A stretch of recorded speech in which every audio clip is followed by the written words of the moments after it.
Coming up on this episode of Latinas, we'll meet Latina fashion designers you need to know more about, talk travel, learn about the AF Foundation, and so much more. Latinas starts now.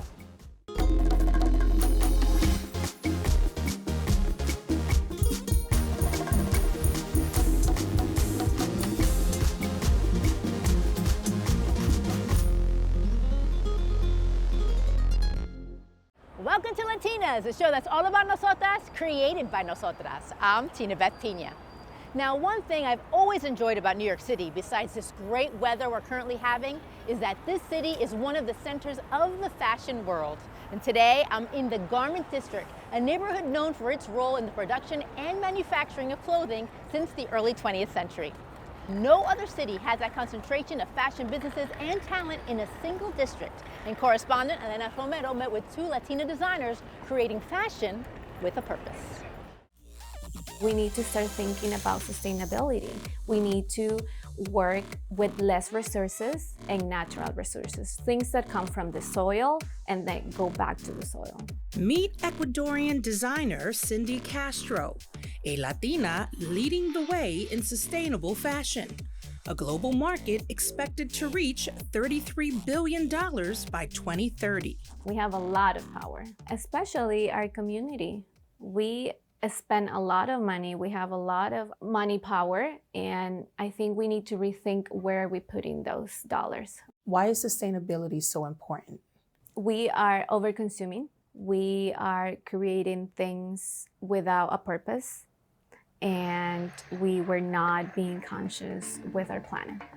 When I design sustainable clothing, I feel like a game changer because I'm creating something different and something with meaning.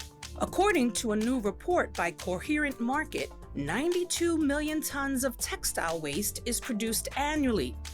And Castro is trying to change that by not only using natural fibers like organic cotton, linen, and hemp, but also by working with factories who follow strict manufacturing regulations. We only work with biodegradable fabrics, natural, and also the packaging, also the manufacturing. We do more than 80% here, which we cut a lot of the carbon footprint. Castro's fabrics are free from harmful chemicals, and more than 50% of her clothing line is made by New York City immigrants. Castro's designs have appeared on the cover of Vogue and worn by many well-known Latinas like Isabel Allende and Melissa Fumero. My pieces are garments that spark conversations, right? It has that functionality, it has that femininity, and it also has that wow factor that is like, it starts a conversations as like, oh, where did you get that? And then that's the opportunity that I get to talk about my sustainable and ethical path. While Cindy Castro is designing to save our planet, another Latina designer, Peruvian Maria Flores, is all about promoting fitness and a healthy lifestyle. I started working out from 3 days to 4 days into like 5 days, and I fall in love with exercise and healthy lifestyle, and really changed my life. As a result, Flores created an activewear line called Prumat. It's the name of my mother, Prudencia, and my son, Matthew. That I became a mom, I developed stretch marks in my belly. I will go to the store, and I couldn't find leggings that will cover that part of my belly. And not only that, but also it was expensive. As a single mom, I couldn't afford those leggings. I feel like there is a market in this industry, especially for moms and for middle-class women. Flores sells Prumat on Amazon and donates a portion of her proceeds to the Center for Empowerment and Education in Connecticut. As a woman who survived domestic violence, it was my purpose, it still is my purpose, to help the nonprofit that helped me and give them back somehow. So I'm gonna stay for a long time with them and with this collection, because my goal now is to help and empower other women. I'm Elena Romero for Latinas. Did you know the Latino population has grown 12% since the last presidential election? That's 4 million people. And according to Pew Research, that means that there's about 1.5 million new eligible Hispanic voters a year. But since we're so diverse across nationality, ethnicity, region, and views, it begs the question, what is the Latino vote? Baruch College political science professor Viviana Rivera Burgos breaks it down. The people we now call Latinos weren't always known as Latinos. They have been in the US for a very long time, but they have been known as Mexican, Chicano, Hispanic, Latino, Latinx, Latina, right? There are many different labels that we use, but especially now that Latinos are such a strong presence in the US in terms of the sheer size of the population, their growing political power, where does that pan-ethnic or umbrella term come in, and how does it serve the group? How does it serve activists, politicians, as opposed to talking about different national origin groups? I think the relevance of Latinos in elections, as compared with the relevance of any voter in an election, a voting bloc, is that they do tend to have similar political views. They tend to fall somewhere in the middle between white Americans and Black Americans and the left to right spectrum. So in that sense, Latinos are still more distinctively liberal than non-Hispanic whites.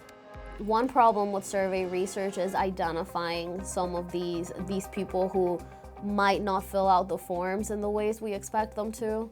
And are their political attitudes different in some way because of those multiple identity categories that they feel represent them? And that's an active area of research that we're still learning a lot about. Latinas, we know, are slightly more democratic than Latino men. However, I would argue that the gender gap in political attitudes, at least, and preferences among Latinos are not as large or meaningful as the gender gap is within white Americans, for example, where we see larger differences between men and women and how they express their affiliation with the parties and what policies they support. Latinas tend to be a little bit more liberal, but that difference isn't huge. Viviana will be back next month to give us her perspective on how Latinos will vote this November. Stay tuned. Dominicana Esmeri Martinez will be the New York Liberty's newest player next season. Martinez is the first woman to be drafted by the WNBA who was born in the Dominican Republic. The 6'2" forward previously played hoops in college for the Arizona Wildcats. Esmeri Martinez is today's Badass Latina. Last month it was announced that for the first time in history, you'll have the option to check off Hispanic or Latino in the race category when you fill out a federal survey. But there's always been a difference of opinion when it comes to us identifying as Hispanic or Latino or Latinx, for example. So we invited 3 Latinas from the sketch comedy group HERlarious to discuss just that in today's Caliente Caliente. Literally, whenever you fill out those forms, it's like a point of anxiety for me. I never know what box to check. 1000%. So I check all of them. And they're often different. It's just like the forms are sometimes very inconsistent. You're like, damn, like, I just got used to the last one I filled out. Exactly. I'm like, am I white? Yes. Am I Latina? Yes. Am I Black? Yes. Like, you know, everybody, I don't even know what to check anymore. Because then it'll be like Hispanic, not Black, or Hispanic, not white. It's like, what are you talking about? What because is this? Within Latinidad, we are all of those things. So what are you talking about? Right. It's antiquated. You know? Can we all agree Hispanic is like not the move? Not the move. No. Not the move. His panic. What? Who are we making panic? And I know I'm- some of us could be wild. We could wild out. Yeah, but like, thank you, U.S. Census, for the deserve it. term, but we're Right. giving it right You back to deserve it. you. You know what? I'll be guilty that I say Hispanic a lot. Like, I'm Hispanic. And I'm like, I gotta stop saying that. Like, it's terrible. Was that it when you spent a lot of time in Texas? Did you find that you identified more so with Hispanic in Texas? Because they do in the South, they do use Hispanic a lot. I felt like I had to prove my Latinism there all the time because it's homogenous with Mexicanos. Right. So Right. like They don't know everybody's Mexican. Yeah. they look at this as Yeah. sin culantro y achote, sin adobo, sin sazon, just nothing. What They kind see of regular Mexican black. are you? Here, how did you represent? They really, when I tried to speak Spanish at the taco shop, they're like, we speak English here. I'm like, oh my God. I'm not trying to it was hard to fit in.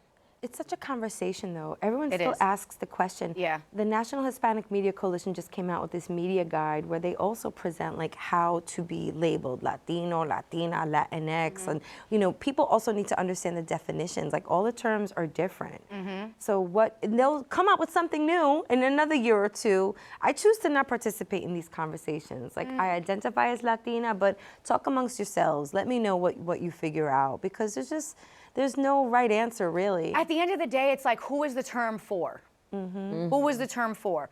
Do you want to label me because it's easier for you to, am I more digestible to you when you put a label on? Because I mean, I think we're all, aren't we all mixed, all three of us? Yeah. Yeah. We're all mixed. Yeah. We're all mixed. Shout out to the mixed breads. I mean, we the future. You know what I mean? Like, we are the future. Like, take a look, okay? Because this is what the diaspora about to look like. It's about to look like so, that I get like it hits a nerve for me when people ask me to define myself in such a to put myself in a box. You know what I mean? Like, who is it for? Who are these terms really for? That's why I choose to just say Latina makes sense to me. I'm Latina. I'm also mixed. You know what I mean? Like Afro-Latina too. Sure. But yeah, I don't think I'll ever pull up to the club and be like, yo, what's up? I'm Alana. I'm your local Latinx. I prefer Afro-Latina. I like Afro-Latina. I want the Afro in front of it. I think we're in a position to unify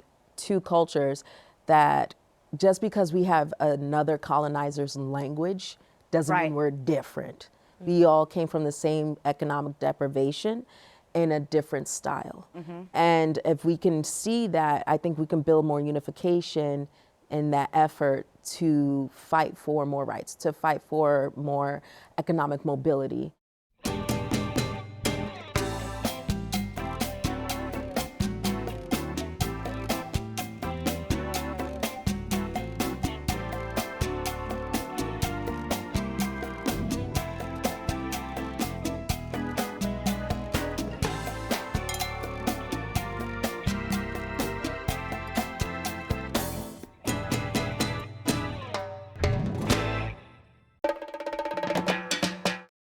There's a new book out that shines a light on BIPOC artists and art entrepreneurs. Adrian Cepeda, aka Book Papi, sits down with Afro-Dominican author Jasmin Hernandez to see what this new libro is all about.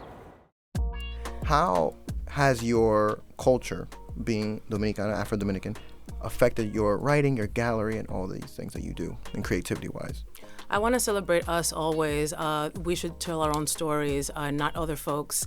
I love the era that we're in now because social media and internet are like storytelling tools, and we can just directly connect with our audience. There's so many dope creatives out right now, Latinx. It's an amazing time. So creativity is like the well that I pull from. My love for reading, like being a voracious reader. Our house didn't have a lot of abundance, but one abundance was literature and books. So I was like, 8 years old, reading historical fiction and reading biographies on like Hollywood icons. Like my mom loved like very white Hollywood icons. So I had to like read about Grace Kelly, and at the same time like loving, Donna Summer and like hip hop and all that. Yeah. But creativity and literature was always like the tools that helped me through life. Okay, so Gallery Girls, please. I want everyone to know about it because it's dope. It's a great idea, great creation. Please describe it to everyone. Thank you so much. It's an indie beloved DIY website. It's like reviews of exhibitions, it's artist interviews, it's studio visits, and it's also fashion because I love fashion. So fashion exhibits, fashion photography exhibits, fashion events. The art world is very stylish, so I love to capture all that energy on the website as well. And people have always said, Gallery Girls is literally can be anthologized into a book. You can take all those interviews from all those years and turn it into an anthology of artist interviews. And so that seed was always in my head, and then my agent was like, let's absolutely do this. Now the book, We Are Here. The idea of the book, when you came up with it, what was like the biggest hurdle? My pathway to becoming an author has been non-linear. I started writing fiction first, which one day maybe that fiction will be published. Let's go. But my agent was like, your fiction needs a lot of work. Let's do something in the nonfiction space. And then I got an offer January of 2019. Things do not move that quickly. Yeah. They don't. So I'm super aware. But Abrams was super keen to add this book to their collection. They love niche, coffee table illustrated, creative nonfiction books, and like they saw this book in their family. It's the people in the book that make the book. This book is not about me, and it's not about me at all. There's an intro, you get to hear my story, but they should be centered. They're all superstars. It's intergenerational. It's 50 folks, different identities, all Black and POC. It's artists and also art workers, because art workers put artists on. The curators, the gallery owners, the gallery directors. So it's a celebration of artists and art workers, Black and POC, intergenerational. Yeah, I love that. That's beautiful. Jasmine, thank you so much for being here today. I appreciate it. My pleasure. Thank you, Adrian. Amazing.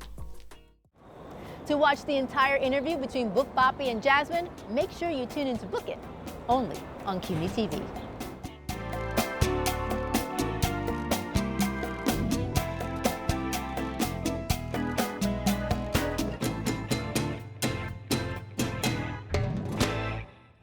May is Mental Health Awareness Month, and the most effective treatment for mental health issues is an early diagnosis, which helps identify the mental health issue at hand. Dr. Stephanie Martinez from Union Community Health Center is here to address our mental health issues in today's Medical Minute. Mental health disorders are prevalent among Latinos nationwide, and unfortunately, only 20% of Latinos with a mental disorder talk about it with a primary care physician.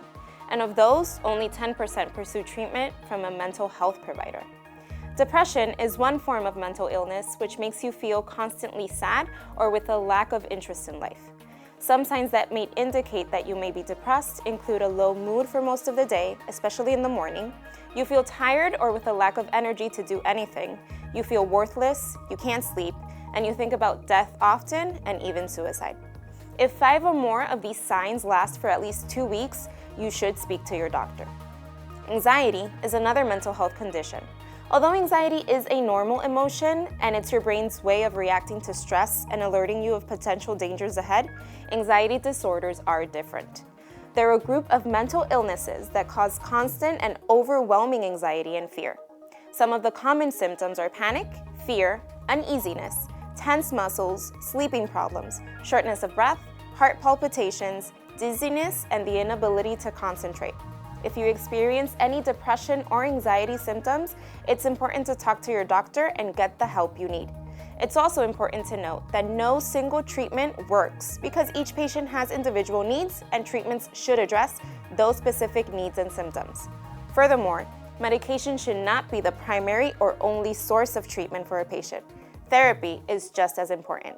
For Latinas, I'm Dr. Stephanie Martinez.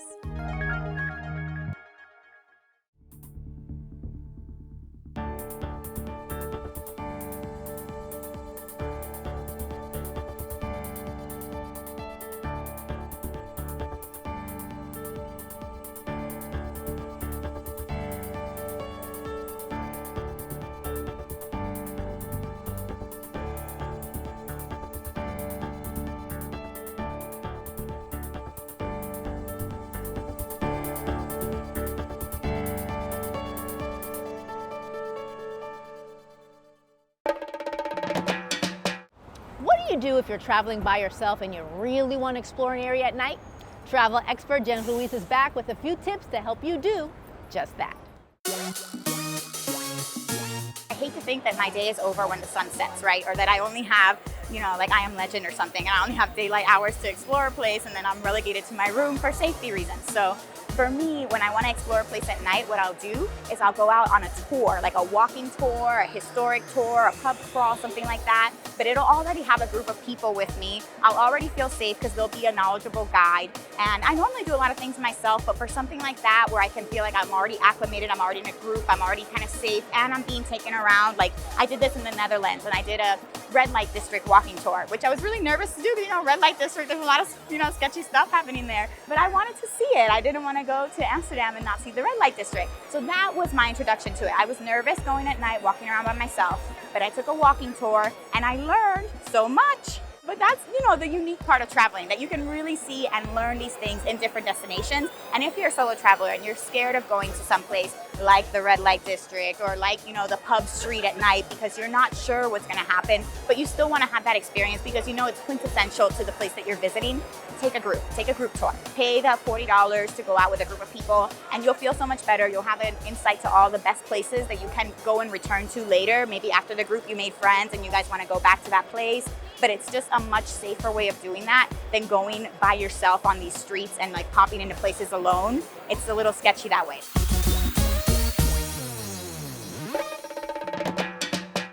As a former Division I college athlete, I understand the importance of sports and how it builds a great foundation for your confidence and for your professional future.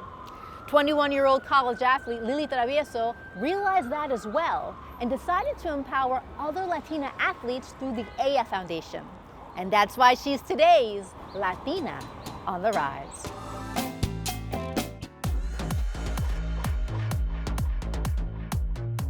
ELLA is an acronym for Empowering Leadership in Latina Athletes. It's a great acronym. We basically just want to level the playing field for Latina athletes by providing resources, information, discounts on camps, and providing them with athletic, academic, and even giving back to their community. You know, having all those three pillars were really important to us. Cornell University senior Lilly Travieso realized her dream of playing softball at the collegiate level and founded the ELLA Foundation 4 years ago to support young Latina athletes like herself. To hear all the stories from the young girls who have been impacted by us is incredible. You know, that we can even just help a girl, you know, change her life by going across the country and experiencing those new things and growing more than she ever could. Those stories give purpose and meaning to not only my life, but my family's vision for not only me, but for other girls around me. Has there been anyone who's gotten back to you and said, you know, having this foundation has made such a difference for me? This girl wrote a letter to us, and it was after the honor roll camp that she went to. We actually applied like a huge discount for a large number of girls to be able to be in front of those big coaches, and without that, they wouldn't have gotten the chance to. So now she's being recruited by those top schools, and now she has to choose. Like, it's an amazing thing that we were able to give her such an incredible opportunity, and she was able to take it. And now, I don't know, I'm excited for her. The foundation serves Latina athletes in all sports and hopes to inspire younger competitors once they see other girls like themselves on the playing field. I think the representation aspect of it is huge for young girls to see. I know looking at the College World Series, there were maybe one or two I could pick out that were Hispanic, and I'm like, I want to be like them. And we want to create a bigger pool of women to be able to look at them and be, yeah, I want to be just like them too. So empowering them to stay in sports, empowering them to continue so that they can give back to their community is incredible. Sports has the ability to give you like a lot of set skills and discipline that you could totally use anywhere at all, because as you stay in sports long enough, you'll attain those skills, and they're just completely competitive, whether you want to apply to college or a career of any choice. So it's a big deal. If any female athlete nationwide wants to get in touch with the foundation, they'll find their info online. We have a website, and we have a lot of people working on the emails, so we get a lot of emails every day. But just reaching out and asking for help in anything, and equipment. We do a lot of equipment distribution too to high schools that don't have any. When I was talking to my mom creating this, I wanted to be that person to go to that I never had when I was little. Not only has Lilly become that person, but thanks to the ELLA Foundation, she's not only elevated and empowered future Latina leaders, but has helped them realize that being Latina, as well as an athlete with high academic prowess, is their superpower. And I know there's a lot of cultural misconceptions about higher education and staying close to home, but there's so much growth that can happen when you step outside that. And just having that open mindset that you can stay true to your culture, but to not let it just define you and limit you from those opportunities is incredibly essential. And that's our show for today. For more information on what you just saw, Check out our website at tv.cuny.edu and follow our social media profiles because we love sharing our Latino stories with you. And please make sure you tune in next month. We'll learn all about urban farming and introducing kids to food sustainability. To make food with things that are grown locally is definitely like a learning experience. And so, you know, you feel good about it. We'll hear about plant medicine. Plants have spirit, just like us, that they have energetic properties and that they're living in community, that they need each other, that they're also in interconnected relationships with each other. And so much more. Uepa! Hasta la próxima. Bye-bye.